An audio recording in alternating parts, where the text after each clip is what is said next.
65व्या मजल्यावर infinity swimming tank okay. कसा असू शकतो? 65व्या मजल्यावर 1 एकराचा. हा 65व्या मजल्यावर इन्फिनिटी स्विमिंग टँक. ओके. थायलंडमध्ये जर प्रॉपर्टी घ्यायची म्हणली तर रिस्क फॅक्टर किती?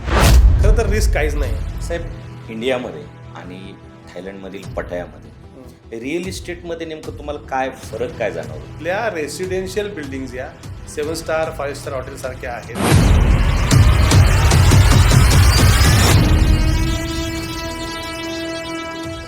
रशियन, UK, अमेरिकन भरपूर तिथं कंपन्या काम करतात रिअल इस्टेट. बरोबर. पण तुमची जी वर्ल्ड वाईड कंपनी तुम्ही 1 नंबरला आणली, ती कशी आली? सातत्यपूर्ण काम केल्यामुळं आणि चांगले रिझल्ट दिल्यामुळं कंपनी कंपनी तर किती फायदेशीर आहे भारतीय रिअल इस्टेटच्या मार्केट? सो कॅपिटल ॲप्रिसिएशन, त्यानंतर handsome rent and currency appreciation is the game changer. Recently युद्ध झालं, पण त्या युद्धाच्या परिस्थितीत तिथल्या रेटमध्ये काही चढ उतार झाला का? थायलंडमध्ये जर प्रॉपर्टी घ्यायची तर सुरुवातीला भांडवल किती लागतं? सुरुवातीच्या काळात तुम्हाला जी काही किंमत असते प्रॉपर्टीची त्या 25% रक्कम द्यावी लागते. पण जर आपल्या भारतीय एखाद्या व्यावसायिकाला तिथं जाऊन जर रिअल इस्टेटचा व्यवसाय करायचा असेल तर त्यासाठी काय योग्य काय? इंडिव्हिज्युअल एकटा माणूस व्यवसाय नाही करू शकतो. एकच प्रॉपर्टी तीनदा सेल केली असते, म्हणजे क्लायंटची फसवणूक होते. मग थायलंडमध्ये असं काही प्रकार आहे? नाही, जसं आपल्याकडे रेरा आहे ना तसं तिकडे कॉन्डोमिनियम ॲक्ट आहे. जर उद्या पटायामध्ये थायलंडमध्ये जर भारतीय लोकांनी सेकंड होम म्हणून जर एखादं घर घ्यायचा विचार केला तर किती फायदा देऊ शकतो ते घर? सो माझा पर्पज हा होता की ॲसेटमध्ये इन्व्हेस्टमेंट करा. उद्या जर मी थायलंडमध्ये प्रॉपर्टी घेतली, फ्युचर काय? पटायामधलं आणि बँकॉकमध्ये 2 एअरपोर्ट हे एकमेकांना जोडायचं काम चालू आहे. आत्ताच जस्ट डिझनीलँडनं एक मोठी जागा तिकडे घेतलेली आहे. या व्यवसायात तुम्ही कोणाच्या प्रेरणेनं आले किंवा तुमचं प्रेरणास्थान कोणतं आहे? म्हणजे काही लोक पैशासाठी येतात, काही लोक प्रत्येकाचं कारण वेगळं असतं. माझं कारण सगळ्यात पहिलं होतं फ्रीडम. मग समजा एखाद्याकडे भरपूर ब्लॅक आहे किंवा कॅशमध्ये व्यवहार तर तो थायलंडमध्ये चालतो का?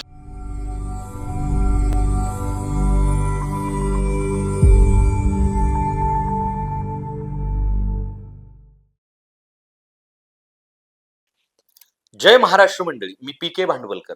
सत्तामंचच्या व्यासपीठावर पुन्हा एकदा तुम्हा सर्वांचं मी मनपूर्वक स्वागत करतो. तर मंडळी, आजच्या या खास आणि दमदार पॉडकास्टमध्ये आपण भेटणार आहोत एका अशा व्यक्तिमत्वाला ज्यांनी भारतातच नाही तर आंतरराष्ट्रीय स्तरावरही स्वतःची एक वेगळी ओळख निर्माण केलेली आहे.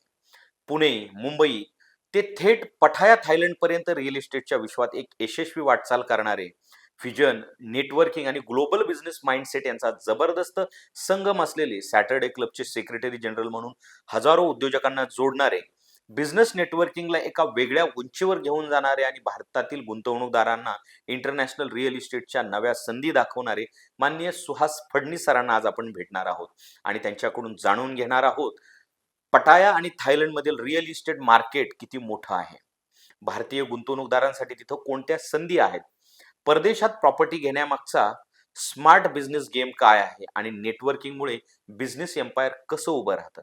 तर मंडळी, हा एपिसोड शेवटपर्यंत नक्की बघा आणि अजून जर चॅनलला सबस्क्राईब केलं नसेल तर सबस्क्राईब करा आणि बेल आयकॉन दाबायला विसरू नका, म्हणजे येणारा एपिसोड तुमच्यापर्यंत पोहोचेल. साहेब नमस्कार. नमस्कार. नमस्कार. तुमचं सत्तामंचच्या व्यासपीठावर खूप खूप स्वागत. धन्यवाद. कशा आहात सर? श्रीमंत. एका मराठी माणसानं देशात रिअल इस्टेटचा बिझनेस करणं ही खूप मोठी गोष्ट आहे, पण तुम्ही थायलंड, पटायासारख्या ठिकाणी पुणे, मुंबई आणि अशा एवढ्या दूरपर्यंत इंटरनॅशनल लेवलला बिझनेस करतात. हा प्रवास नेमका सुरू कसा झाला? खरं तर मी आणि माझ्याबरोबर माझे काही सिनियर्स आहेत, ते सुरुवातीला एका एक्झिबिशनसाठी गेले होते पटायाला. आणि इथे पुण्यामध्ये इन्व्हेस्टर असल्यामुळे पुण्यामध्ये फ्लॅट प्लॉटमध्ये इन्व्हेस्टमेंट केली होती. सो एक्झिबिशनमधून वेळ मिळाल्यानंतर पटायाचं रिअल इस्टेट मार्केट कसं आहे हे बघायला ते गेले. त्यानंतर त्यांनी पाहिलं तर ते खूपच काहीतरी वेगळं वाटलं त्यांना. म्हणजे रेसिडेन्शियल बिल्डिंग्स या 7 स्टार 5 स्टार हॉटेलसारख्या कशा असू शकतात. मग त्यांनी असा विचार केला की त्यावेळेस काही बिल्डिंग्स अंडर कन्स्ट्रक्शन होत्या, त्यामुळे आपण एक युनिट बुक करूया आणि बघूया कसं आपल्याला पोझिशन मिळते. सो एक युनिट माझ्या पार्टनरनी सुरुवातीला बुक केलं आणि त्याच्यामधून ज्यावेळेस त्यांना पोझिशन मिळालं त्यावेळेस जे सांगितलं होतं ते तर मिळालंच, पण अजून काही चांगल्या गोष्टी त्या प्रोजेक्टमध्ये मिळाल्या. सो त्याने असं केलं की इकडे येऊन आम्हाला सांगितलं, अजून काही आमच्या मित्रांना सांगितलं आणि मग आम्ही पण जाऊन तिकडे एक एक युनिट घेतलं. मग तिथल्या बिल्डरने आम्हाला कॉल केला की म्हणे तुम्ही भेटायला या. मग आम्ही भेटायला गेलो. तर तुम्ही म्हणे की पुण्यामध्ये, भारतामध्ये तुम्ही रिअल इस्टेटमध्ये काम करताच आहात, तर आम्हाला तुम्ही इंडियामध्ये रिप्रेझेंट का करत नाही? सो आता तुम्ही एवढे तुमच्या मित्रांना त्यांना तुम्ही युनिट बुक केलेत, सो प्रोफेशनली काम करा. तिथून सुरुवात झाली. तिथून मग वर्ल्ड वाईड प्रॉपर्टी म्हणून तिथे फर्म चालू केली आणि तिथून हा प्रवास गेल्या 13 वर्षापासून चालू आहे. सो एक छोटीशी आयडिया किंवा आपण म्हणतो ना केल्याने देशाटन, की बरोबर. कुठल्याही देशात गेल्यानंतर आपली जी चिकित्सक बुद्धी असते ती आपण जर अँटेना आपले ऑन ठेवले आणि आपण आजूबाजूला काय आहे बघितलं, तर त्यातून एक व्यवसाय जन्माला येऊ शकतो असं मला वाटतं. ग्रेट. साहेब, इंडियामध्ये आणि थायलंडमधील पटायामध्ये रिअल इस्टेटमध्ये नेमकं तुम्हाला काय फरक काय जाणवला? एक टर्म आहे ना, आम्ही इन्व्हेंट केलेली आहे, मी असं म्हणेन की रादर ते 2 टर्म आहेत. एक टर्म आहे tourism oriented real estate, TOUR, tour असं मी त्याला म्हणतो. Tourism oriented TORE. का? तर जिथं जिथं भारतात सुद्धा, म्हणजे आपण पुण्याच्या जवळ जर पाहिलं तर लोणावळा असू दे, महाबळेश्वर असू दे, त्यानंतर भारतामध्ये आता तुम्ही अयोध्या हे एक खूप चांगलं उदाहरण आहे बरोबर. स्पिरिच्युअल टुरिझमचं, की तिथं रिअल इस्टेटचे भाव गगनाला भिडले. याचं कारण असं आहे की ज्या वेळेस ठराविक सेट ऑफ पीपल किंवा मोठ्या प्रमाणात पीपल, त्या समजा काशीचं उदाहरण घेतलं आपण, तर तिकडे येतात कुठलंही कारण असू दे, एक तर स्पिरिच्युअल असू दे किंवा ते टुरिझम असू दे, स्पिरिच्युअल टुरिझम असू दे, त्यावेळेस त्या एरियामध्ये प्रॉपर्टीचे भाव खूप जास्त वाढतात आणि त्याचे रिटर्न्स खूप चांगले येतात इन कम्पेअर टू अदर. याचं कारण असं आहे की जर आपण पुण्यामध्ये बघितलं तर आपल्याला रेंटल इन्कम कमी मिळतं, बरोबर. पण तिकडे हॉटेल्स असू दे किंवा काही लोक लॉंग टर्म राहतात, त्यामुळे रेंटल इन्कम पण चांगले मिळतं. सो जिथे जिथे टुरिझम आहे तिथे रेट वाढतात. सो पटायामध्ये पण टुरिझम मोठ्या प्रमाणावर आहे. म्हणजे बऱ्यापैकी लोक पहिली इंटरनॅशनल ट्रिप करतात ती स्वस्त आहे म्हणून किंवा किंवा जवळ आहे म्हणून ती थायलंडला करतात आणि त्यामुळं थायलंडला येण्याचं प्रमाण जास्त आहे, टुरिझम जास्त आहे. त्यामुळे तिकडचं रिअल इस्टेट हे खूप छान वाढलेलं आहे. हॉटेल इन्फ्रास्ट्रक्चर असू दे किंवा काही लोक जे आहेत भारताच्या बाहेरचे म्हणा, की जे 50 वर्षानंतर त्यांना रिटायरमेंट विजा मिळतो 1-1 वर्षाचा, हे लोक 1-1 वर्ष येऊन तिकडे राहतात. सो त्यांना तशा अपार्टमेंट पाहिजे असतात, कारण हॉटेलमध्ये आपण 1 वर्ष राहू शकत नाही. बरोबर. सो हे सगळे आपले रेंटल कस्टमर आहेत. त्यामुळं तिथलं जे रिअल इस्टेट आहे ते हॉटेलला कॉम्पिटिटिव्ह आहे. त्यामुळं मी मगाशी म्हटल्याप्रमाणे की तिथल्या रेसिडेन्शियल बिल्डिंग्स या 7 स्टार 5 स्टार हॉटेलसारख्या आहेत. स्विमिंग 1-1 एकरचे स्विमिंग टँक आहेत. आपण विचार पण नाही करू शकत. म्हणजे आम्ही नेहमी असं म्हणतो की सीइंग इज बिलिव्हिंग. मी तुम्हाला या पॉडकास्टमध्ये कितीही सांगितलं तरी ज्यांना कोणाला बघायचं आहे त्यांनी येऊन बघितल्याशिवाय त्यांना ते कळणार नाही. कारण मी कितीही रंगवून सांगितलं, शेवटी बघणं स्वतः प्रत्यक्ष येऊन हे खूप महत्त्वाचं आहे. त्यामुळं रिअल इस्टेटमध्ये डिफरन्स भारताच्या आणि पटायाच्या असा आहे की ते टुरिझम ओरिएंटेड आहे रिअल इस्टेट, आणि भारतामधून ठराविक शहरामधून रोज असंख्य पर्यटक जातात बँकॉकला, आणि बँकॉक हे खूप क्राऊडी आहे. तिथं शॉपिंग सोडलं तर बाकीच्या गोष्टी आहेत, पण बँकॉकच्या जवळ 1.5 तासाच्या अंतरावर पटाया आहे. तिथे बीच आहे आणि छान शहर आहे. त्यामुळं मॅक्सिमम जे टुरिस्ट आहेत ते 5 दिवसाची टूर केली तर 4 ते 3 दिवस पटायामध्ये असतात आणि 2 दिवस शेवटी शॉपिंगला, आणि एअरपोर्ट बँकॉकला आहे त्यामुळे तिकडे येतात. सो त्याच्यामुळे पटाया जे आहे बँकॉकच्या जवळ, तिथे रिअल इस्टेट मोठ्या प्रमाणावर वाढायचं कारण म्हणजे टुरिझम आहे. त्याचबरोबर आजूबाजूला MIDCs आहेत, तिथे मोठ्या मोठ्या कंपनी आहेत. त्या MIDCचे लोकसुद्धा सगळे राहायला पटायामध्ये असतात. त्यामुळं पटायामध्ये टुरिझम खूप मोठ्या प्रमाणावर वाढलंय, त्यामुळे रिअल इस्टेट सुद्धा वाढलंय. जर आपण रिॲलिटीमध्ये इंडियामध्ये बघितलं तर रिअल इस्टेटमध्ये खूप कॉम्पिटिशन आहे. बरोबर. तर त्या पद्धतीने थायलंडमध्ये कशी परिस्थिती आहे? तुम्हाला तुमचा म्हणजे संघर्षाचा काळ कसा वाटला, तो सुरुवातीचा अडचणीचा? खरं तर नव्या शहरामध्ये किंवा म्हणजे पुण्याच्या एका कोपऱ्यामधून दुसऱ्या कोपऱ्यामध्ये आलं तरी संघर्ष आहेच आहे, कारण ती जागा, तो एरिया आपल्यासाठी नवीन असतो. हा तर पूर्ण देशच नवीन होता, आणि मी म्हणतो की कन्सेप्ट सेलिंग होतं, आणि थायलंडला लोक वेगळ्या दृष्टीने सुद्धा बघतात. सो तिथे कोण येईल, तिथे काही होईल का, अशा बऱ्याच गोष्टी आम्हाला सामना अजूनही करायला लागतो रादर. पण आता बरेच लोक असे म्हणतात की तुम्ही थायलंडचं नाव बदललं म्हणून. सो सुरुवातीला पहिली गोष्ट, जर जाताना येताना राहायची कॉस्ट आहे आणि ती कॉस्ट खूप जास्त आहे. म्हणजे पटायामध्ये जी कॉस्ट आहे आणि पुण्यामध्ये कॉस्ट आहे. पुण्यामध्ये साईट व्हिजिट जर आपल्याला क्लायंटला करावी लागत असेल तर तेवढी कॉस्ट येत नाही. पण तिकडे जर तुम्ही गेलात, क्लायंट रादर आपल्या पैशानेच येतो, पण त्याला हॉटेलपासून पिकअप करून त्याला प्रोजेक्ट दाखवणं आणि त्याला सोडणं, प्लस आपला जाणं येणं राहणं हा खर्च, आणि जर तेवढा बिझनेस झाला नाही तर ही जी लागत आहे ही खूप जास्त आहे. त्यामुळं सुरुवातीला खरं तर त्रास झाला. म्हणजे अगदी आम्ही स्वतःच सुरुवातीला जाऊन बसायचो, एक एक पर्सन आला तरी त्याला तेवढ्याच यानं दाखवायचो की इथे काय प्रोजेक्ट आहे. आणि परत हेच जे लोक आले ना सुरुवातीला, हेच आमचे ब्रँड अँबॅसिडर बनले. क्या त्यातले बात आहे. ज्या लोकांनी घेतला त्यांनी आजूबाजूच्या मित्रांना सांगितलं. सो रेफरल बिझनेसच वाढत गेला आणि वाढत जातोय. सो सुरुवातीला म्हणजे सुरुवात नेहमीच कुठल्याही व्यवसायाची छोटी असते. पण जसं जसं आपण त्याच्यावर काम करू तसं तसं ते वाढत जाते. आणि आता छानपैकी आमचा जम बसलेला आहे. गेल्या 13 वर्षापासून आमची टीम तिकडे काम करते. सो आता आम्ही फुकेत सुद्धा नवीन डेस्टिनेशन सुरू करतोय.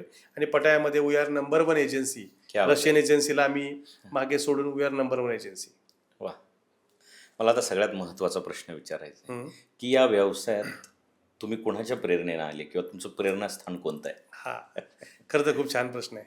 म्हणजे गंमत काय आहे की रिअल इस्टेट यायचं कधी डोक्यात नव्हतं. मी बॅचलर ऑफ फार्मसी केलं आहे. मी बऱ्याच फार्मा कंपनीमध्ये 7-8 वर्ष काम केलं. त्यानंतर असं ठरवलं की नोकरी करायची नाही, व्यवसायच करायचा. काय करायचा, आणि सिंहगड रोडला राहायला असल्यामुळं तानाजी मालुसरेंसारखं दोर कापून दोर टाकले कापले. आणि करायचा तर व्यवसाय करायचा. आणि ते फ्रीडम खूप गरजेचं होतं. म्हणजे काही लोक पैशासाठी येतात, काही लोक प्रत्येकाचं कारण वेगळं असतं. माझं कारण सगळ्यात पहिलं होतं फ्रीडम. म्हणजे मीच माझा बॉस, आणि मला पाहिजे तेव्हा मी काम करेन, नाही तेव्हा नाही करणार. सो हा फ्रीडम, टाईमचा फ्रीडम जो असतो तो महत्त्वाचा होता. आणि सगळ्यात महत्त्वाची प्रेरणा मला अशी होती की माझ्या बाबांनी साताऱ्याला एक प्लॉट घेतला होता. आणि तो प्लॉट 4-5 गुंठ्याचा प्लॉट होता. आणि साधारणतः 20-1 वर्ष आम्ही होल्ड केला. सो त्या प्लॉटला काहीतरी 50,000 रुपये वगैरे त्यावेळेस त्यांनी तेवढे पण नसतील केले, कमी केले असतील. आणि 38 वर्ष त्यांनी नोकरी केली. नोकरी केल्यानंतर त्यांना फंड, ग्रॅज्युटी वगैरे जे काही मिळालं ते 25-30 लाख रुपये मिळालं. पण त्या 50,000च्या प्लॉटने 50 लाख रुपये दिले. क्या बात आहे. सो रिअल इस्टेटमध्ये योग्य ठिकाणी, योग्य वेळेस, आणि थोडंसं असं म्हणेन की वाट बघितली पाहिजे. लगेच कुठल्या गोष्टी कॅपिटलाइज किंवा त्याचं ॲप्रिसिएशन होत नाही. सो मला असं वाटलं की या प्रकारे जर आपण आपल्या क्लायंटला किंवा आपण स्वतःसुद्धा इन्व्हेस्टमेंट केली तर आपल्याला खूप जास्त याचा फायदा होईल, हे कुठेतरी डोक्यात होतंच. त्यानंतर रिच डॅड पुअर डॅड पुस्तक बरेचदा वाचलं. ॲसेटमध्ये इन्व्हेस्टमेंट करा. त्या पुस्तकामध्ये रॉबर्ट किओस्कीने असं सांगितलं की रिअल इस्टेट योग्य प्रकारे इन्व्हेस्टमेंट करा. सो रिअल इस्टेटमध्ये इन्व्हेस्टमेंट करणं हे त्या पुस्तकामध्ये सांगितल्यामुळं असं वाटलं की कुठेतरी आपण हे पुढे घेऊन जाऊया, म्हणून सुरुवात केली. आणि लहानपणापासून घरात गावी जमिनीच्या केसेस चालू होत्या, त्यामुळे वकिलाकडे जायचं, सातबारा द्यायचा. त्यामुळे थोडंफार नॉलेजसुद्धा होतं रिअल इस्टेटचं. त्यामुळं असं ठरवलं की हा व्यवसाय आपल्यासाठी योग्य आहे. आणि आजूबाजूला काही मित्र असे मिळाले की त्यांनीसुद्धा थोडंसं प्रोत्साहन दिलं की हा बिझनेस आपण करू शकतो. आणि रिअल इस्टेटचा पुणा मॅनेजमेंट असोसिएशनमध्ये मी एक कोर्स केला. आणि त्याच्यामध्ये मी सातबारा, त्यात फेरफार काय असतं हे ऑफिशियली सगळं मी असं म्हणेन की मी trained and certified real estate consultant आहे. आता तर रेरा आलं आहे. रेरामध्ये सुद्धा एवढं शिकवत नाहीत जेवढं मी तिथं शिकलो. मार्केटिंग कसं असतं, लिगल गोष्टी काय असतात, या सगळ्या गोष्टी मी शिकलो. आणि मग मी या व्यवसायाला सुरुवात केली. आता पटायामध्ये जे रिअल मार्केट कसं काम करतं तिथलं? पटायामध्ये आपल्यासारखंच काम करतं. असं काही फक्त एवढं तिथं आहे ना की सगळे जे क्लायंट आहेत ते जगभरातून येतात. त्यामुळं चायनीज आहेत, रशियन आहेत, त्याचबरोबर बाहेरच्या कॅनडामधून येतात. म्हणजे सगळ्या देशामधून क्लायंट असतात. आणि तिथले जे डेव्हलपर्स आहेत ते युकेचे आहेत, इस्रायलचे आहेत. आणि 15-15 वर्ष ज्यांनी काम केलं किंवा 10-15 प्रोजेक्ट त्यांनी आत्तापर्यंत तिथे केलेले आहेत. त्यामुळं जसं आपल्याकडे काम होतं की एखाद्या प्रोजेक्टचं लॉन्चिंग होतं, त्यानंतर प्री लॉन्च रेट असतो, लॉन्चचा रेट वेगळा असतो आणि जसं जसं बिल्डिंग तयार होत जाईल तसं जसं रेट ॲप्रिशिएट होत जातो. सो याच धर्तीवर तिथे काम केलं जातं. फक्त तिथले क्लायंट जे असतात ते जगभरातून येतात. ब्रोशर तुम्ही बघाल तर ब्रोशर चायनीजमध्ये पण असतात, अजून 2-3 लँग्वेजमध्ये असतात आणि तुम्ही ज्यावेळेस तिथं बोलायला बसता ना, तुमच्या आजूबाजूला तुम्ही बघितलं तर जगभरातून आलेले क्लायंट तिथे त्यांना तिथली सेल्स टीम सांगत असते. सो आपण कुठेतरी एक वेगळ्या लेवलला आलोय आणि इंटरनॅशनल प्रॉपर्टी घेतोय याची जाणीव तिथं होते. आणि बाकीची प्रोसेस सेमच आहे. फक्त आपल्यासारखे जे तिथले बिल्डर आहेत ते खूप आपल्याला फोन करून करून घ्या, म्हणजे ते तुमचा नंबरसुद्धा घेत नाहीत. क्या बात. हां, तुम्हाला सगळं तिथे सांगितल्यानंतर एजन्सी आमच्यासारखी असते. आम्हाला विचारतात त्या क्लायंटचं काय झालं, पण फॉर्म भरून घेणे आणि सारखा फॉलोअप करणे, कारण तिकडे ना मागणी खूप जास्त आहे, त्यामानानं सप्लाय कमी आहे. त्यामुळं प्रोजेक्ट फास्ट सेल होतात आणि चांगल्या प्रोजेक्टची लोकं वाट पाहतात, इन्व्हेस्टर्स.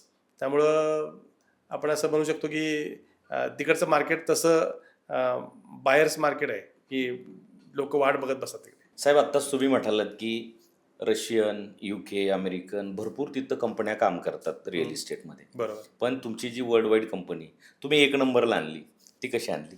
नाही, खरं तर एक नंबरला आणावं किंवा काय करावं असं काही एम नव्हतं. आम्ही रेग्युलर आमचं काम करत गेलो. लोक तिकडे येतात, रेफरन्सने येतात किंवा त्यांना आम्ही प्रॉपर्टी दाखवत गेलो आणि सेल वाढत गेला आणि कंपनी एक नंबरला आली. असं काय टार्गेट ठेवलं नव्हतं की कंपनी एक नंबरला आणायची. आम्हाला डेव्हलपरने सांगितलं की तुम्ही इतका सेल केलाय आणि यू आर नंबर 1 एजन्सी. अरे, त्यामुळं असं काही एम ठेवून काम केलं नव्हतं. पण सातत्यपूर्ण काम केल्यामुळं आणि चांगले रिझल्ट दिल्यामुळं कंपनी एक नंबरला आली. आता आपल्या भारतीय लोकांना जर पटायामध्ये काही इस्टेट घ्यायची असेल, फ्लॅट किंवा प्लॉट घ्यायचा असेल, तर काय प्रोसेस आहे एकंदर त्याची? खरं तर प्रोसेस अशी आहे की पहिली गोष्ट तुम्ही म्हणजे मी असं मगाशी म्हणालो की सीइंग इज बिलिव्हिंग, की तुम्ही एकदा पटायाला यावं बरोबर. आणि तिथे तुमचं बजेट काय, त्यानंतर तुम्ही का घेताय प्रॉपर्टी, पर्पज इन्व्हेस्टमेंट आहे किंवा जाऊन इंटरनॅशनल प्रॉपर्टी स्वतःची एन्जॉय करायची आहे. कारण 2-3 पर्पज असतात. Major purpose is investment. So काही लोक असे असतात की मी भाड्याने वगैरे काही देणार नाही, मी वर्षातून 4 वेळा जाईन, मी माझी प्रॉपर्टी एन्जॉय करेन. सो पर्पज जर तुमचा इन्व्हेस्टमेंट असेल तर तुम्ही या. इन्व्हेस्टमेंटचे काय ऑप्शन्स आहेत, आत्ता तुम्हाला रेडीमेड पाहिजे का अंडर कन्स्ट्रक्शन पाहिजे, कुठल्या प्रकारची प्रॉपर्टी पाहिजे. आणि 2 मेजर गोष्टी आहेत. एक तर भारताबाहेर तुमची आयडेंटिटी म्हणजे तुमचा पासपोर्ट आणि तुमच्याकडे असणारे पैसे. ह्या 2 गोष्टी महत्त्वाच्या आहेत. ह्या 2च गोष्टी लागतात रादर. ह्यापेक्षा मी असं म्हणेन की तुम्ही तिथे यायची सुद्धा गरज नाही. काही आमचे क्लायंट असे आहेत जळगावमधले की त्यांनी कधी आलेच नाहीत. आत्ता आम्ही त्यांना 2-2 वर्ष त्यांचं प्रॉपर्टी रेंटवर गेल्यानंतर आग्रह करून घेऊन गेलो, बघायला तरी चला. कारण रिटर्न्स खूप छान येत आहेत, वेळ नसतो. काही गव्हर्नमेंट ऑफिसर असतात ज्यांना घ्यायचे असते, पण त्यांना पासपोर्ट किंवा भारताबाहेर जायला परमिशन घ्यावी लागते गव्हर्नमेंटची. सो असे काही लोक आहेत ते जे तिकडे न येता सुद्धा घेऊ शकतात. त्यामुळं घेणं खूप सोपं आहे. इथून सुद्धा तुम्ही बसून बुक करू शकता. आम्ही बऱ्याच क्लायंटला आमच्या अशी सर्व्हिस दिलेली आहे. डॉक्टर्स आहेत की ज्यांना बिझी शेड्यूलमुळे येणं जमत नाही, त्यांना आम्ही इथून सुद्धा प्रॉपर्टी बुक करून दिलेली आहे. पण येऊन बघितल्यानंतर ऑप्शन्स असतात. पण त्यामुळे त्यातून तुम्ही निवडू शकता कुठला डेव्हलपर आहे, कुठला तुम्हाला आवडतं आहे. काही सी फेसिंग असतात, काही हाय राईज बिल्डिंग्ज आहेत, काही रिसॉर्ट लाईक लिव्हिंग आहे. सो प्रकार वेगवेगळे आहेत. सो तुम्हाला कळतं की ॲक्च्युअल प्रॉपर्टी मार्केट काय आहे तिथलं. पण न येता सुद्धा घेऊ शकता आणि आल्यावर तर ऑप्शन्स आहेतच. समजा एखाद्या भारतीयाला तिथं जर घ्यायची आहे गुंतवणूक, तुम्ही जसं आता म्हटले की इन्व्हेस्टमेंट म्हणून त्याच्याकडे लोक पाहतात, बरोबर. तर किती फायदेशीर आहे भारतीय रिअल इस्टेटच्या मानाने? जनरली काय होतं की तुम्ही जर आता पुण्यामध्ये बसलोय आपण म्हणून विचारतो की पुण्यामध्ये रेसिडेन्शियल फ्लॅट्स असतात ना, त्याला ॲप्रिसिएशन आता खूप कमी झालं आहे. मी असं म्हणतो की पुण्यामध्ये फ्लॅट घ्यायचा असेल तर तुम्ही एंड युजर म्हणून घ्या. इन्व्हेस्टमेंट म्हणून फ्लॅट जे पूर्वी आपण घ्यायचो ना, बरोबर. तेवढं ॲप्रिसिएशन आता होत नाही. पण तिथे जर आपण बघितलं तर रेंटल यील्ड खूप छान आहे. 7-8% रेंटल यील्ड आहे. त्यानंतर कॅपिटल ॲप्रिसिएशन खूप छान आहे. म्हणजे तुम्ही आमचे काही म्हणजे क्लायंट आहेत ज्यांनी कोविड संपल्यानंतर घेतला फ्लॅट. सो त्या वेव्हमध्ये घेतल्यामुळं 3-4 वर्षात त्यांचे कॅपिटल ॲप्रिसिएशन दुप्पट पण झालेले आहे. आणि third and game changer is currency appreciation. म्हणजे आम्ही ज्यावेळेस पटायामध्ये काम सुरू केलं त्यावेळेस बाथ जो आहे ना तिथला चलन, जे थायलंडचं चलन आहे ते बाथ आहे, ते बाथ ₹1.80 बरोबर एक बाथ असं होतं. आणि आत्ता मागच्या 1 वर्षामध्ये ₹3 बाथ पोचलेलं आहे. सो कॅपिटल ॲप्रिसिएशन, त्यानंतर handsome rent and currency appreciation is the game changer. So हे बात अजून वाढतच जाणार आहे, कमी काय होणार नाही, कारण बऱ्याच गोष्टी तिकडे येऊ घातल्यात. आज पटायामध्ये एअरपोर्ट येऊ घातलं आहे, डिझनीलँडने तिकडे जागा घेतली आहे. सो बऱ्याच गोष्टी येत आहेत आणि तिकडे कुठलं ऑइल वगैरे काय नाही आहे, त्यामुळे तिकडे युद्धाचे चान्सेस पण तेवढे कमी कमी आहेत. त्यामुळं तिकडचं चलन वाढणार आहे आणि ॲप्रिसिएशन जास्त होणार आहे इंडियन मार्केटपेक्षा. टुरिझम जास्त असल्यामुळं आणि या बाकीच्या गोष्टी आणि गव्हर्नमेंटसुद्धा टुरिझमला सपोर्टिव्ह आहे, त्यामुळं नक्कीच इकडे फ्युचर खूप छान आहे. आता जसं की आपण पुण्यामध्ये फ्लॅट घेतो आणि रिसेल करतो कधी कधी, तर फ्लॅट घेण्यापासून तर समजा विक्री करेपर्यंत कशी प्रोसेस आहे एकदम?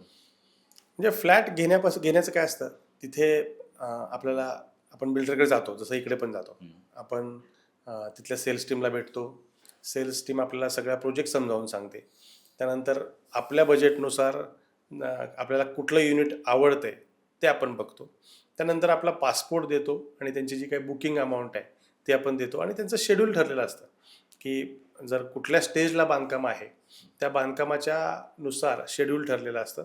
सो तुम्हाला 3 वर्षात पैसे द्यायचे आहेत. सुरुवातीला 1-2 महिन्यात 25% द्यायचे आहेत, मग 3 वर्षामध्ये राहिलेले 25% आणि पोझिशनला 50%. अशा प्रत्येक डेव्हलपरच्या काही हे असतात की कस्टमाइज हे असतात. सो तुम्ही तसं ते शेड्यूल तुम्हाला देतात, तुम्हाला एक कोटेशन मिळतं प्रॉपर आणि तुम्ही ते कोटेशन एक्सेप्ट केलं, थोडंफार निगोसिएशनसुद्धा आपण तिथे करू शकतो आणि समोर आपण बुकिंग करत असेल थोडंफार निगोसिएशन नक्की होतं आणि आपण तो फ्लॅट बुक करतो आणि शेड्यूलनुसार आपण पैसे भरले की सुरुवातीला 25% भरले की आपलं तिथे बिल्डरबरोबर ॲग्रीमेंट होतं. त्यानंतर आपल्याला पोझिशनच्या वेळेस आपण ट्रान्सफर, आपण जसं इकडे सेल डीड बनतो तर तिकडे ट्रान्सफर असं म्हणतात, ते ट्रान्सफर करू शकतो. अशा बऱ्याच गोष्टी सिमिलरच आहेत, काही वेगळ्या नाही आहेत, फक्त ते एकदम त्यांच्या रूल्सला एकदम स्ट्रिक्ट आहेत. म्हणजे पैसे भरले नाही तुम्ही राहिलेले तर तुमचा फ्लॅट परत तुम्हाला म्हणजे डिसमिस पण करू शकतात. राहिले तुम्ही भरले सगळे पैसे तुमचे गेले, इतके स्ट्रिक्ट आहेत ते म्हणजे त्यांच्या व्यवहारामध्ये. त्यामुळं घेताना आम्ही लोकांना सांगतो की तुम्ही जर पुढच्या पैशाची तजवीज असेल तरच घ्या. आपल्याला वेळ मिळतो, थोडंफार ॲडजस्टमेंट होतं, पण अगदीच तुम्ही त्यांच्या मेलला रिस्पॉन्ड केला नाही, काय केलं नाही तर हे लोक जर्मनी किंवा इस्रायलचे बिल्डर आहेत, हे लोक खूप स्ट्रिक्ट आहेत. त्यामुळं आपल्यासारखीच प्रोसिजर आहे आणि एकदम सोपं आहे, काय अवघड काही नाही. आता तुम्ही मगाशी म्हटलीत की 3 गोष्टींसाठी लोक प्रॉपर्टी घेतात, पण जनरली भारतातील लोकांना आता ते टुरिझम प्लेस आहे, तरी कसं घेतलं पाहिजे त्यांनी? कमर्शियलमध्ये इन्व्हेस्टमेंट केलं पाहिजे, जास्त फायदेशीर, कारण ते मोस्टली जास्त वेळ जाणारच नाही आहे. बरोबर. तर तुमचं सजेशन काय असेल? नाही, माझं सजेशन असं असेल की तुम्ही म्हणजे तुम्हाला जर इन्व्हेस्टमेंट करायची असेल, कमर्शियलला काय होतं की तुम्हाला ते जाऊन सारखं बघायला लागतं. रेसिडेन्शियलला आमच्यासारख्या एजन्सीज असतात, त्या तुम्हाला एक टेनंट सोडून गेला तर दुसरा टेनंट येणं आणि ह्या गोष्टी मॅनेज करतात. कमर्शियलमध्ये तसं होत नाही. कमर्शियल आणि तिथं कमर्शियल फारशा विक्रीसाठी नसतात सुद्धा, जास्तीत जास्त रेसिडेन्शियलच विक्रीला असतात. कमर्शियल लगेच बुक होतात. कमर्शियल या प्रॉपर्टी तुम्हाला हॉटेल घ्यायचं असेल, काय घ्यायचं असेल ते रेंटवरच मिळतं जनरली, कारण कुणीतरी थाई पर्सन ऑलरेडी घेतलेलं असतं. त्यामुळं तुम्ही जर घ्यायचं असेल तर मी असं म्हणेन की तुम्ही रेसिडेन्शियल प्रॉपर्टीज घ्या आणि जर खड्डा खाणायचा असेल किंवा प्लेन जमीन असेल, खड्डा खाण्याच्या अगोदर घेतली तर खूप छान ॲप्रिसिएशन होतं आणि पैसे द्यायला वेळ पण मिळतो आपल्याला. 3 वर्ष, 4 वर्ष, काही ठिकाणी 5 वर्ष, प्रोजेक्ट मोठा असेल तर 5 वर्षसुद्धा मिळतात. सो मी सांगेन की जेवढ्या लवकर एंट्री घ्याल आणि जेवढ्या उशिरा एक्झिट घ्याल तेवढं तुम्हाला जास्त फायदा मिळतो. थोडं पेशन्स पण लागतो आणि डिसिजन मेकिंग फास्ट लागतं. म्हणजे काही क्लायंट आले होते माझ्याकडे, मी भारतात गेल्यानंतर विचार करतो, मी घेतो. त्यावेळेस तर इतके रेट कमी होते, 15-15 लाख बातमध्ये प्रॉपर्टी मिळत होत्या. आता तर त्या रेटमध्ये काहीच मिळत नाही. पण त्या लोकांनी घेतला नाही. म्हणजे बरेच लोक असं म्हणतात की मी घरी विचारून सांगतो, कारण घरचे लोक ना पटायला आलेले नसतात, तुम्ही स्वतः आलेले असतात. सो घरच्यांना कन्व्हिन्स करणं हे तुमची गोष्ट आहे. आणि ज्या लोकांनी आमच्या सांगण्यावरून घेतले, तिथं plot on the spot decision घेतले, त्यांचा खूप फायदा झाला.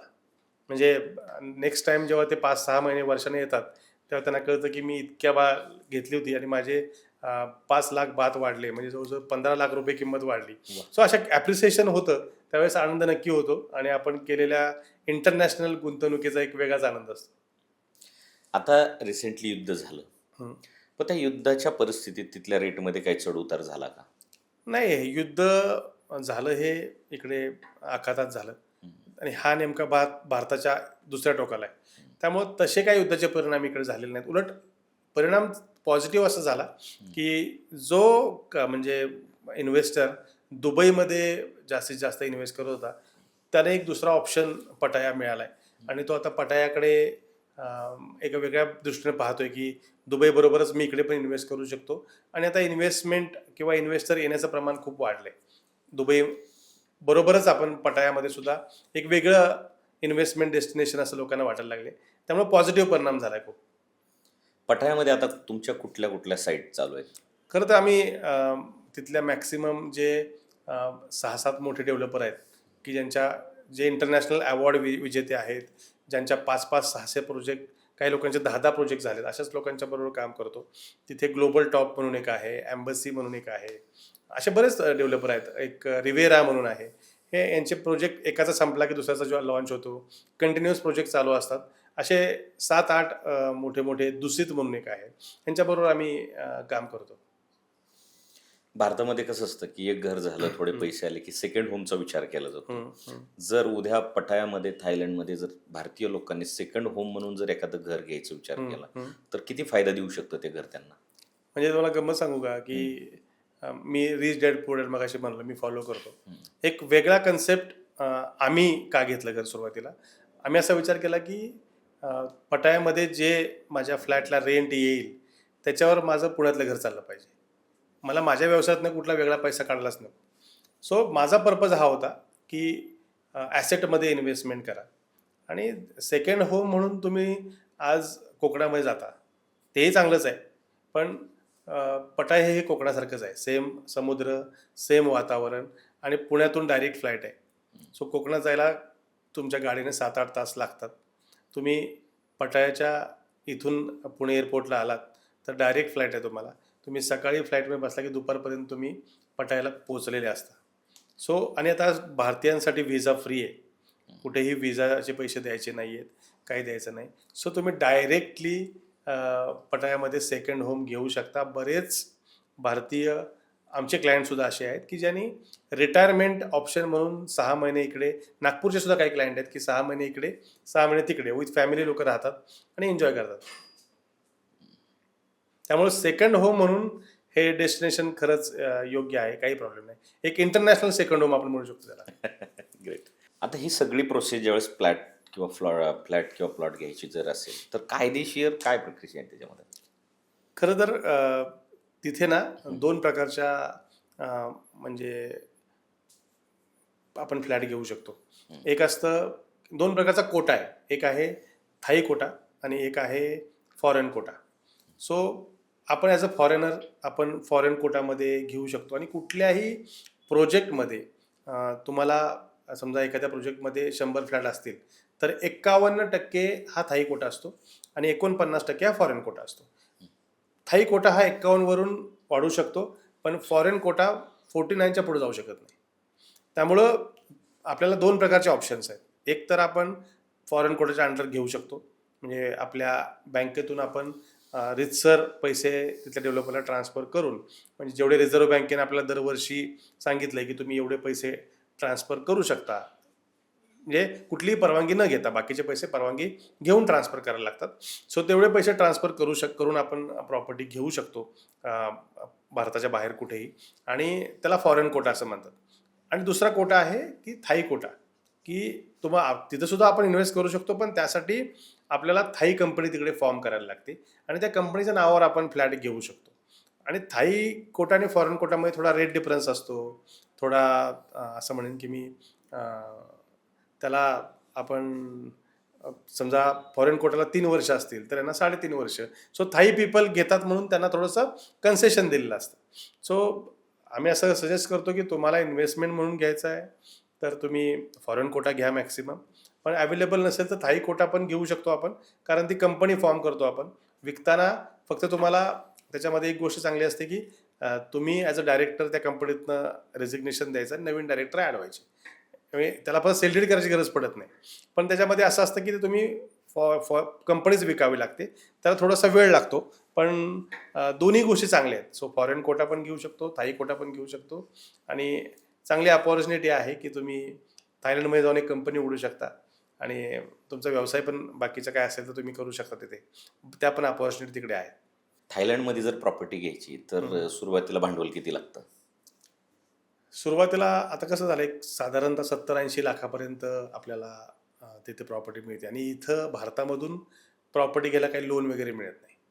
सो आम्ही असं सजेस्ट करतो की साधारणतः 1 कोटीची प्रॉपर्टी आपण जर लमसम पकडली तर 25-1 लाख रुपये तुम्हाला पहिल्या 2-3 महिन्यात द्यावे लागतात आणि बाकीचे तुम्हाला द्यायला, ती जर प्रॉपर्टी 3 वर्षात पूर्ण होणार असेल तर 3 वर्ष तुम्हाला 25% राहिलेले द्यायला मिळतात आणि पूर्ण झाली प्रॉपर्टी, रेडी तुम्ही जाऊन पूर्ण बघितलं की सगळी तुम्ही जसं सांगितलं तशी प्रॉपर्टी आहे, मग राहिलेले 50% घेतात, 40%, जे काय प्रत्येक डेव्हलपरनुसार वेगवेगळे असतात. सो सुरुवातीच्या काळात तुम्हाला जी काही किंमत असते प्रॉपर्टीची त्या 25% रक्कम द्यावी लागते. 25% 20% जे काय डेव्हलपर टू डेव्हलपर डिपेंड आहे ते.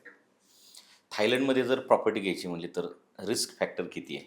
खरं तर रिस्क काहीच नाही, कारण आम्ही 13 वर्ष हे घेतो. पण सुरुवातीला काय होतं, जोपर्यंत कॉन्फिडन्स येत नाही ना तोपर्यंत आम्ही लोकांना म्हणतो की तुम्ही अ, एक काम करू शकता. समजा जर 70-80 लाखाची प्रॉपर्टी आहे किंवा 1 कोटीची प्रॉपर्टी आहे, तर मॅक्सिमम 3 लोकं मिळून घेऊ शकतात. तर तुम्ही तिघांनी मिळून घ्या आणि असं बऱ्याच लोकांनी कंबाईन प्रॉपर्टी घेतलेली आहे. पण ज्यावेळेस ॲप्रिसिएशन होतं आणि ज्यावेळेस त्यांना दिसतं की मी घेतलेली प्रॉपर्टी आज दुप्पट झाली आहे, 2.5 पट झाली आहे, तेव्हा त्यांना पश्चाताप नक्की होतो की मी एकट्याला घेतली असतं तर बरं झालं असतं. आणि रेंट मिळताना सुद्धा तो डिवाइड परत इंटू 3 होतो. आणि बऱ्याच प्रॉपर्टी अशा आहेत ना की आपण 2-2, 3-3 महिन्यानंतर पैसे देत जातो, पहिले 25% भरल्यानंतर. त्यामुळे कळत सुद्धा नाही की अरे पैसे गेले बिझनेसमधून किंवा आपल्या अकाउंटमधून पैसे गेल्यानंतर कळतही नाही आणि नंतर मग प्रॉपर्टी ताब्यात आल्यानंतर पश्चाताप होतो. पण सेकंड प्रॉपर्टी तो मात्र एकटा घेतो, कंबाईनमध्ये नाही घेत, कारण त्याला ते ॲप्रिसिएशन, त्यानं ते चव चाकलेली असते त्याची. आता आपण अनेक केसेस पाहिल्यात पुणे मुंबईमध्ये की एकच प्रॉपर्टी दोनदा तीनदा सेल केलेली असते, म्हणजे क्लायंटची फसवणूक होते. मग थायलंडमध्ये असं काही प्रकार आहे का? नाही, जसं आपल्याकडे रेरा आहे ना तसं तिकडे कॉन्डोमिनियम ॲक्ट आहे. त्यामुळं असं काही तो विषयच नाही, कारण बिल्डरचा पूर्ण पोर्टलवर सगळ्या गोष्टी डिपेंड असतात. पूर्ण मोठा डिजिटल स्क्रीन लागला असतो. जी प्रॉपर्टी गेली, विकली, त्याला रेड मार्क येतो ऑटोमॅटिक. त्यामुळं हा विषय होत नाही कधीच की एक प्रॉपर्टी, आणि ते एखादं युनिट तुम्हाला द्यायच्या अगोदर 5-5 वेळा कन्फर्म करतात त्यांच्या एजन्सीमध्ये की दुसऱ्या कोणी दिलं नाही ना.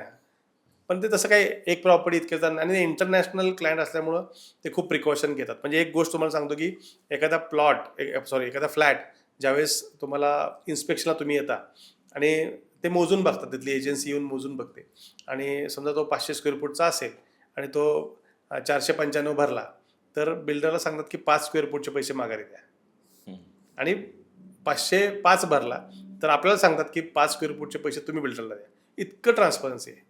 हे इन्स्पेक्शन करताना एखादी छोटीशी तुम्हाला जरी पेंटिंगवर एखादी थोडीशी म्हणजे आपण म्हणतो ना थोडंसं क्रॅश दिसतंय, ते सुद्धा फोटो काढून परत तुम्हाला बिफोर आफ्टरचे फोटो पाठवतात. एवढं क्लिअर आहे आणि स्ट्रिक्ट आहे एकदम. त्यामुळं काही असं काही आपल्यासारखं एक प्रॉपर्टीच्या आपल्याकडे सुद्धा असं होत नाही आता रेरामुळं, कारण सगळ्या प्रॉपर्टीज व्यवस्थित, पण तिकडे तर पहिल्यापासून असं कधी झालेलं नाही. थायलंडमध्ये व्यवसाय करताना एखादी सक्सेस स्टोरी आहे का तुमच्याकडे? सक्सेस स्टोरी खूप आहे ॲक्च्युली. युनिक अशी वेगळी? युनिक अशी सक्सेस स्टोरी अशी आहे की एक कॅनेडियन पर्सन होता आणि मी सुद्धा थोडं व्लॉगिंग वगैरे करतो आणि एकदा काय झालं की मी एकटाच म्हणजे पोचलो याला थायलंडला, बँकॉकच्या एअरपोर्टला, आणि एकट्यासाठी कुठं म्हणलं कॅब करून जा, त्या दिवशी काही जाऊन कुठले क्लायंट नव्हते.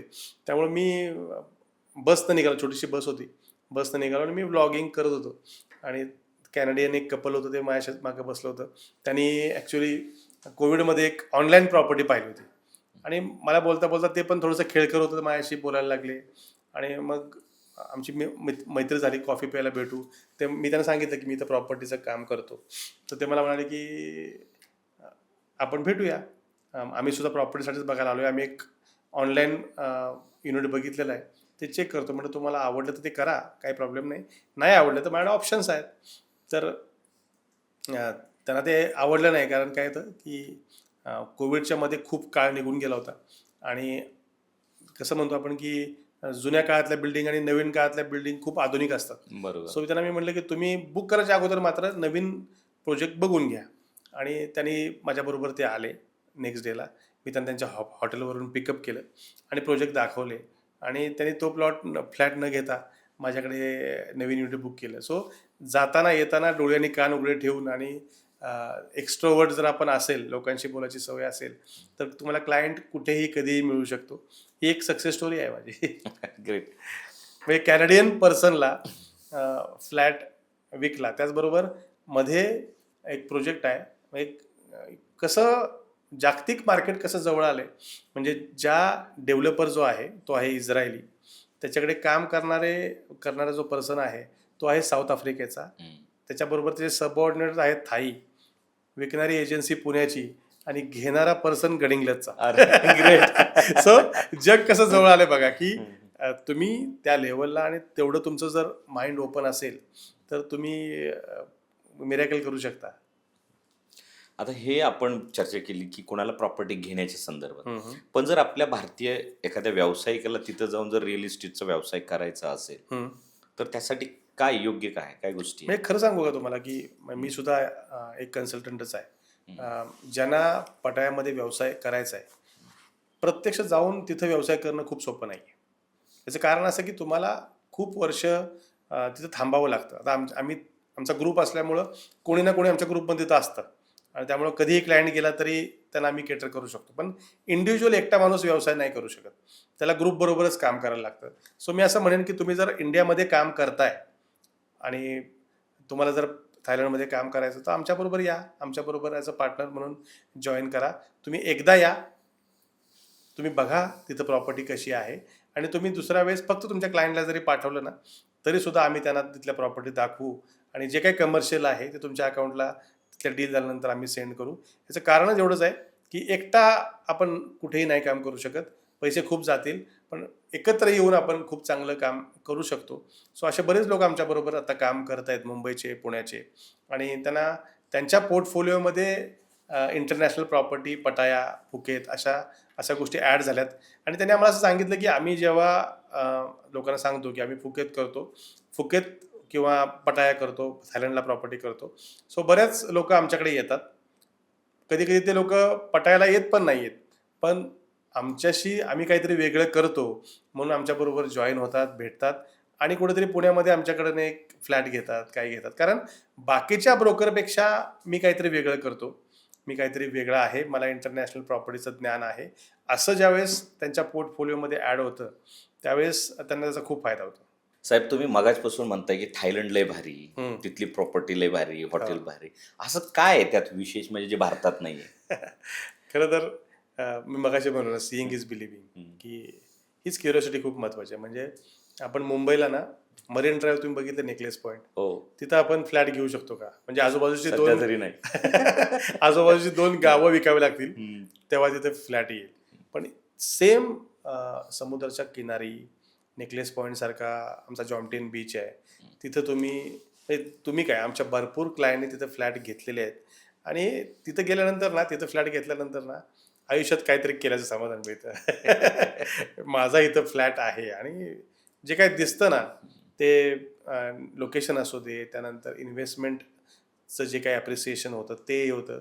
आणि काही लोक तिथं येऊन आता व्यवसायसुद्धा करतात. म्हणजे तिथं जे मसाज पार्लर आहेत, तिथून नारळ आपल्याकडे इम्पोर्ट करतात, अशा पण व्यावसायिक संधी मिळतात. कारण तिथं राहून, तिथं रेस्टॉरंट काही लोकांनी आपल्या चालू केलेले आहेत. सो तिथं येऊन राहिल्यानंतर, प्रॉपर्टी घेतल्यानंतर तुम्हाला बऱ्याच अपॉर्च्युनिटीज ओपन होतात. आणि प्रॉपर्टी तर भारीच आहेत. म्हणजे तुम्ही एकदा येऊन बघा की 1-1 किलोमीटरचे स्विमिंग टँक कसे असू शकतात.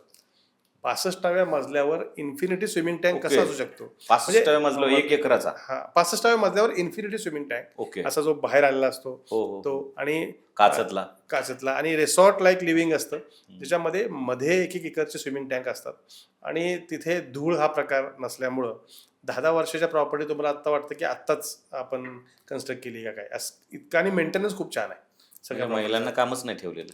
महिलाच काम करतात जास्त तिकडे. सगळा मेंटेनन्स वगैरे महिलांच्याकडे असतो, आणि प्रत्येक म्हणजे युनिट जे असतं छोटं असतं, त्यामुळे एका बिल्डिंगमध्ये खूप युनिट असतात, त्यामुळे मेंटेनन्स कॉस्ट पण कमी येते त्यामानाने, आणि खूप छान मेंटेन करतात. मला एक वेगळा आणि थोडा खास प्रश्न विचारायचा आहे. विचारा. भारतामध्ये कसं असतं की लोकांकडे भरपूर माल असतो, ब्लॅक अँड व्हाईटचे गोष्टी खूप चालतात. मग समजा एखाद्याकडे भरपूर ब्लॅक आहे किंवा कॅशमध्ये व्यवहार आहे, तर तो थायलंडमध्ये चालतो का? भारतीयाला गुंतवणूक करायची असेल खरं तर खूप छान प्रश्न विचारलाय. हा प्रश्न असा सोशल मीडियावर किंवा अशा पॉडकास्टमध्ये घेण्याचा नाही आहे. सगळ्या गोष्टीला पर्याय आहेत, पण हा प्रश्न आपण ज्यांना कोणाला करायचा आहे, माझा नंबर इथे पॉडकास्टवर तुम्ही द्यालच, पर्सनल 1 to 1 बोलूया, आणि कोणाचं काय असं असेल तर मार्ग काढूया नक्की. म्हणजे आहे चान्सेस. चान्सेस आहेत. पण मला अजून एक खास प्रश्न विचारायचा आहे की फ्युचर काय आहे सर साहेब, की उद्या जर मी थायलंडमध्ये प्रॉपर्टी घेतली तर फ्युचर काय आहे? खरं तर फ्युचर काय आहे, हे खूप चांगला प्रश्न आहे. कारण आज पटायामध्ये जे एअरपोर्ट आहे, उतापाव नावाचं एअरपोर्ट आहे, ते अजून काही ठिकाणी सिंगापूर वगैरे इकडून फ्लाईट येतात. आता ते फुल्ली ऑपरेशनल काही दिवसात होत आहे. पटायामधलं आणि बँकॉकमध्ये 2 एअरपोर्ट हे एकमेकाला जोडायचं काम चालू आहे. आत्ताच जस्ट डिझनीलँडनं एक मोठी जागा तिकडे घेतलेली आहे. सो मोठमोठ्या गोष्टी तिकडे येत आहेत, कारण ज्या बँकॉकमध्ये आता जागाच नाही आहे, आणि बँकॉकच्या जवळचं डेस्टिनेशन पटाया आहे 1.5 तासाच्यावर. सो इकडे सगळ्या ज्या डेव्हलपमेंट येतात त्या पटायाला येत आहेत. त्यामुळं येणाऱ्या काळामध्ये बऱ्याच गोष्टी अशा येतील की ज्याच्यामुळं लँडची, तुमच्या फ्लॅटचं ॲप्रिसिएशन खूप छान होईल, आणि अजून चांगला क्राऊड तिकडे येईल. त्यामुळे येणाऱ्या गोष्टी, आणि बाथ वाढतोय ॲज कम्पेअर टू रुपीज, त्यामुळे करन्सी ॲप्रिसिएशन पण येणाऱ्या काळामध्ये खूप चांगलं होईल. त्यामुळे फ्युचर खूप छान आहे. म्हणजे तुम्ही आत्ताही पुढच्या 4-5 वर्षामध्ये एंट्री घेतली तर तुम्हाला पुढच्या 10-15 वर्षात खूप छान फ्युचर आहे. साहेब, आपण थायलंडमध्ये रिअल इस्टेटचा बिझनेस करतात. जर भारतीय एखाद्या बिल्डरला किंवा पुण्या मुंबईच्या एखाद्या बिल्डरला जर तुमच्याबरोबर व्यवसाय करायची किंवा थायलंडमध्ये व्यवसाय करायची जर संधी मिळू शकते का? 100% Chances संधी आहेत मिळेल. का? हो हो. कारण बिल्डरला आम्ही तिकडे जॉईंट व्हेंचरमध्ये लँड देऊ, किंवा त्यांना विकत सुद्धा घेता येईल, आणि तिकडे येऊन ते त्यांचा प्रोजेक्ट करू शकतात, आणि विकण्याची जबाबदारी पूर्ण आम्ही घेऊ. आणि इथे आता भारतामध्ये फ्लॅटमध्ये इन्व्हेस्टर कमी होत चालला आहे, तिकडे इन्व्हेस्टर खूप जास्त आहेत, आणि रेंटल यील्ड पण खूप छान आहे.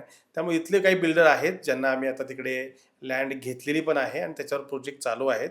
काही आम्ही विलाज कन्स्ट्रक्ट करतोय, सो विलाची पण जागा आमच्याकडे आहे. जर काही बिल्डरला तिकडे येऊन प्रोजेक्ट चालू करायचा आहे तर ते नक्की कॉन्टॅक्ट करू शकतात, आणि येऊ शकतात, आणि तिकडे सुद्धा व्यवसाय चालू करू शकतात. आपण आता रिअल इस्टेट, कमर्शियल प्रॉपर्टी, फ्लॅटबद्दल बोललो, पण जर एखाद्याला थायलंडमध्ये, पटायामध्ये प्लॉट घ्यायचा असेल तर तो घेऊ शकतो? हो हो. आम्ही आता एका डेव्हलपरला प्लॉट घेऊन दिलेला आहे. सो प्लॉटमध्ये सुद्धा आम्ही लवकरच काम चालू करतोय. मी केलेलं आहे रादर. आत्ताच एक छान 1800 स्क्वेअर फूटचा 18,000 स्क्वेअर फूटचा फ्लॅट आपण 18,000 स्क्वेअर फूटचा प्लॉट आपण एका पुण्यातल्या बिल्डरला दिलेला आहे. क्या बात आहे. आणि त्यामुळं तिथे अजून छान प्रकारच्या प्रॉपर्टीज प्लॉटमध्ये सुद्धा इन्व्हेस्टमेंट करू शकतात. काही डेव्हलपिंग एरियामध्ये प्लॉट बिल्डर आमच्या थ्रू घेऊन तिथे कन्स्ट्रक्शन करू शकतो, आणि त्याला पूर्ण सेल्सचा सपोर्ट आमचा असेल. तो तिथे सेलसुद्धा करू शकतो, आणि तिथे स्वतःची कंपनी एस्टॅब्लिश करू शकतो. काही शहरामधले क्रेडाईचे लोकंसुद्धा अभ्यास दौरा म्हणून आमच्याकडे येत आहेत, आणि तिथे कंपनी फॉर्म करून तिथे एक व्हेंचर चालू करतात. सगळ्यात महत्वाचं की काय, एवढ्या दिवस झालं तुमचं काम तिकडे चालू आहे, पण बऱ्याच लोकांना त्याच्याबद्दल अजून काहीच माहिती माहिती नाही. मग तुम्ही असं प्रोग्राम वगैरे काही घेत नाहीत का? हां, आत्ताच पूर्वी आम्ही पुण्यामध्ये, मुंबईमध्ये काही प्रोग्राम घेतले होते, पण आता आम्ही थोडंसं ॲग्रेसिव्ह मार्केटिंग करतोय. आम्ही आता 5 आणि 6 जूनला मुंबईमध्ये सहारा इंटरनॅशनल हॉटेलला पटायातले काही डेव्हलपर्सना घेऊन येतोय, आणि काही इन्व्हेस्टरना आम्ही बाय इन्व्हिटेशन 1 to 1 डिस्कशनसाठी तिकडे बोलवतोय. सकाळी 2 दिवस 5 आणि 6 जूनला 2 दिवस सकाळी 10 ते संध्याकाळी 7 पर्यंत हे डिस्कशन असणार आहे. आणि 7 जूनला पुण्यामध्ये हॉटेल JW मॅरिटमध्ये आम्ही तिथल्या डेव्हलपरना घेऊन येतोय आणि इथे आम्ही त्यांच्याबरोबर 1 to 1 डिस्कशन घेणार आहोत. सो 2 ठिकाणी 3 दिवस आम्ही प्रोग्राम घेतोय. 5 आणि 6 जूनला मुंबईमध्ये, 7 जूनला पुण्यामध्ये. सो त्यामुळं जे लोक पटायामध्ये यायचं आहे ज्यांना, ते इथं येऊन चाचपणी करू शकतात, डायरेक्ट डेव्हलपरशी बोलू शकतात. 3-4 प्रकारचे डेव्हलपर वेगवेगळे प्रोजेक्ट आहेत ते बघू शकतात. आणि मग जूनमध्ये आम्ही जी प्रॉपर्टी व्हिजिट्स अरेंज केलेली आहे, तिथे ट्रॅव्हल एजंटसुद्धा असेल. तुम्ही डायरेक्ट तिथे टोकन देऊन ट्रॅव्हल तुमचा प्लॅन बुक करू शकता, जेणेकरून तुम्ही पुढच्या येणाऱ्या 8-10 दिवसामध्ये प्रॉपर्टी बघायला येऊ शकता. साहेब, आपण एक छोटासा रॅपिड फायर घेणार आहोत, ज्याचं उत्तर तुम्हाला एका वाक्यात किंवा एका शब्दात द्यायचं आहे. मी काही प्रश्न तुम्हाला विचारतो. एका शब्दात पटायाचं मार्केट सांगा. एका शब्दात फ्युचर. सर्वात फायदेशीर डील. पटायामधली सर्वात फायदेशीर, सगळ्याच डील फायदेशीर आहेत, अशी एक डील सांगता येणार नाही. पण सर्वात फायदेशीर डील तुम्ही ज्यावेळेस प्रोजेक्ट प्री लॉन्च होणार असतो आणि आम्ही सांगतो की 50,000 बात भरा, तुम्हाला सगळ्यात भारी डील मिळेल, कारण तो रेट परत कुणालाच मिळणार नाही. ती सगळ्यात भारी डील. सर्वात मोठा लॉस कोणता? तुम्ही पटायाला येऊन बिल्डरच्या समोर बसून कुठलंही युनिट बुक न करता माघारी आला आणि म्हणाला की मी भारतात जाऊन विचार करतो आणि मग सांगतो, आणि तुम्ही परत इकडे आल्यानंतर तुमच्या व्यापात हरवला आणि तुम्ही प्लॉट तिथं फ्लॅट घेतला नाही, हा सगळ्यात मोठा लॉस आहे. हे तुम्हाला नंतर कळतो, एक 2-4 वर्षामध्ये तुम्हाला कळतो की हा लॉस आहे. नवख्या लोकांसाठी काय सल्ला द्याल? केल्याने देशाटन या, बघा आणि घ्यायचं. मी तर म्हणेन की पाकिट इकडे ठेवून या, एकदा बघायला या की जगात काय चाललंय, जग कुठं चाललंय, आपण कुठे आहोत. सो नवख्या लोकांनी बघायला तरी नक्की आलं पाहिजे. साहेब, आता शेवटचा प्रश्न आहे की ज्या लोकांना फॉरेनमध्ये इन्व्हेस्टमेंट करायची, रिअल इस्टेटमध्ये इन्व्हेस्टमेंट करायची, थायलंडमध्ये, पटायामध्ये रिअल इस्टेटमध्ये इन्व्हेस्टमेंट करायची, त्यांच्यासाठी काय सल्ला द्याल आमच्या प्रेक्षकांना? काय नाही, म्हणजे पहिले तर तुम्ही पुण्यामध्ये एक घर घेतलंय, एखादं फार्म हाऊस घेतलं असेल, तुमच्या वडिलांनी एखादं घर घेतलं असेल आणि तुमच्याकडे बराच कॉर्पस आहे, तो तुम्ही म्युच्युअल फंडामध्ये इकडे तिकडे इन्व्हेस्ट करताय. असं म्हणतात की तुमच्याकडे प्रत्येक बास्केटमध्ये तुमचं बास्केट असं पाहिजे की प्रत्येक ठिकाणी इन्व्हेस्टमेंट केली पाहिजे. सो इंटरनॅशनल प्रॉपर्टीमध्ये सुद्धा तुम्ही इन्व्हेस्टमेंट करा, कारण भारतामध्ये इन्व्हेस्टमेंट करून झाली आहे आणि एक प्राईड आहे की भारताबाहेर पटायामध्ये इन्व्हेस्टमेंट करणं, आणि माझा पटायामध्ये भारताबाहेर फ्लॅट आहे, असं एक प्राईड आहे. सो मला असं वाटतं की तुम्ही येऊन बघावं आणि तिकडे सुद्धा एक युनिट तुमच्या इन्व्हेस्टमेंट पोर्टफोलिओमध्ये असणं गरजेचं आहे. मी मगाशी म्हटल्याप्रमाणे त्या युनिटवर तुमचा पुण्याच्या घराचा खर्च चालला पाहिजे. सो मी म्हणेन की या, बघा आणि मग विचार करून इन्व्हेस्ट करा. साहेब, तुम्ही सत्तामंच व्यासपीठावर आलात आणि आम्हाला एवढी भरभरून माहिती दिली, एवढे चांगला सल्ला दिला, त्याबद्दल सत्तामंच तुमचा सदैव आभारी राहील. धन्यवाद. तर मंडळी, आज आपल्या सत्तामंचच्या व्यासपीठावर सन्माननीय सुहास फडणीस साहेब आले आणि त्यांनी रिअल इस्टेट आणि इंटरनॅशनल मार्केट याबद्दल आपल्याला भरभरून मार्गदर्शन केलं. त्याबद्दल मी सत्तामंच कुटुंबाच्या वतीने त्यांचे खूप खूप आभार मानतो आणि आपणही आम्हाला ऐकून घेतलं आणि वेळ दिला, त्याबद्दल आपल्या सर्व मंडळींचे मी आभार मानतो. सुहास फडणीस साहेब यांना मी पुढील प्रवासाला खूप खूप शुभेच्छा देतो. तर मंडळी, पुन्हा भेटूयात एका नव्या विषयावर, एका नव्या पाहुण्यांबरोबर भेटत राहू, बोलत राहू. तत्पूर्वी मंडळी, अजूनही चॅनलला सबस्क्राईब केलं नसेल तर सबस्क्राईब करून घ्या आणि बेल आयकॉन दाबायला विसरू नका, म्हणजे येणारा एपिसोड तुम्हाला पाहायला मिळेल. आणि जर एपिसोड आवडला तर तुमच्या जवळच्या व्यक्तीपर्यंत नक्की शेअर करा. तर तोपर्यंत सर्वांना माझा जय हिंद, जय महाराष्ट्र.